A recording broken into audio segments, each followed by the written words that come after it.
I wanted to record a quick mini episode about Autistic Joy and specifically how my experience of Autistic Joy, I think, is mindfulness. Whereas the way a lot of people explain mindfulness or talk about it is very uncomfortable for me, the sensory experience of it.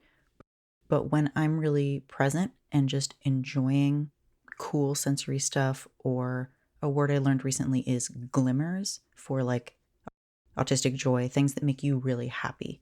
So, not just special interests, but the things that just give us that really bright, fun internal feeling is a glimmer, I guess.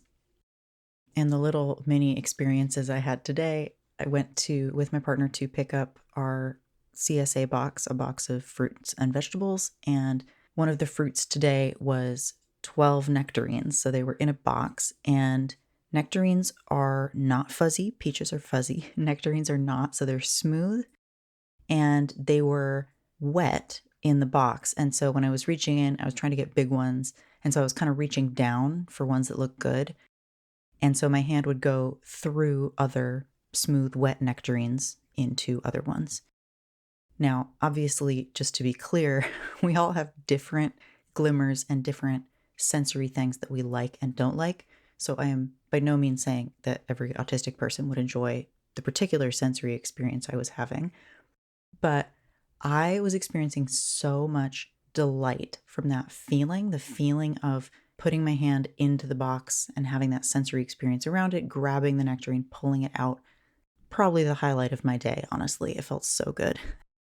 And then on the way out, I saw what I can only describe as a really good stick. You know, when you see a stick and you're like, wow, that's a good stick. I saw a great stick on the ground, very golden retriever vibes.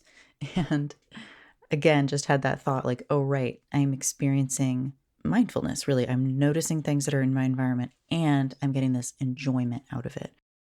So for me, it's certainly not that all mindfulness is autistic joy, but for me, most autistic joy I experience is mindfulness. There are probably cases where I'm engrossed in something that's like technically me not being present, or certainly not as nature based. Maybe that's a better way of putting it.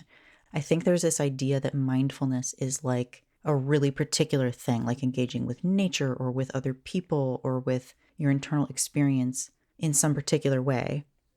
And I know that that's just probably me being a bit literal about some of the descriptions that I've heard. Oh, and I found a penny. So just very good, fun time all around. Oh, and then when I got home, I had this little bag of craft supplies that someone had given me, and I hadn't gone through them yet. So there was some pens in there, some cards and stickers and just little things.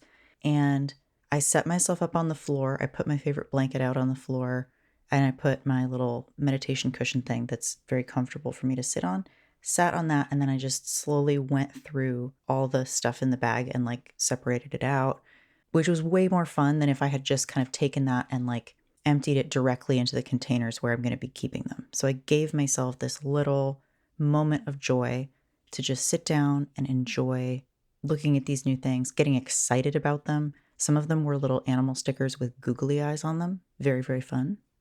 And I think part of the reason I leaned into taking floor time, going through the stuff, and just really enjoying it is because when I had that mindful, present, autistic joy moment getting the nectarines, I was like, oh, right, there's little things that can make me feel really, really good. And those are different for all of us. But we talk a lot about the problems and the difficulties and social communication stuff. And I just wanted to bring back to your attention, if you need this, that our brains are also capable of incredible delight in small things. And I think that's a form of mindfulness. And that might be part of why it feels so good. But I think if you're having a hard time, to me, the way people describe mindfulness often just does not feel accessible because I don't want that much more awareness of my sensations. But if I'm having a sensation that feels good, I can really let that experience expand and just really enjoy it. And for me, those are usually pretty small, often nature-based sensations. I love rain. I love fog. I took the trash out the other night and it was raining really hard. There was a flash flood warning and I just got soaked just from being outside for like 30 seconds. Really enjoyed that. I feel like the things that bring me autistic joy are usually pretty small. And it's great to have big projects and dreams and goals and be going for that stuff in some form. And it's great to see progress on the things we care about. But on the whole, autistic joy, I think, can be very accessible in very small ways. And I'm usually not trying to make it happen. I'm not there trying to create a certain feeling. It's just the confluence of what's happening causes the feeling to start. And that's when I go, oh, yeah, I can lean into this and experience this and really be present for this because it feels good.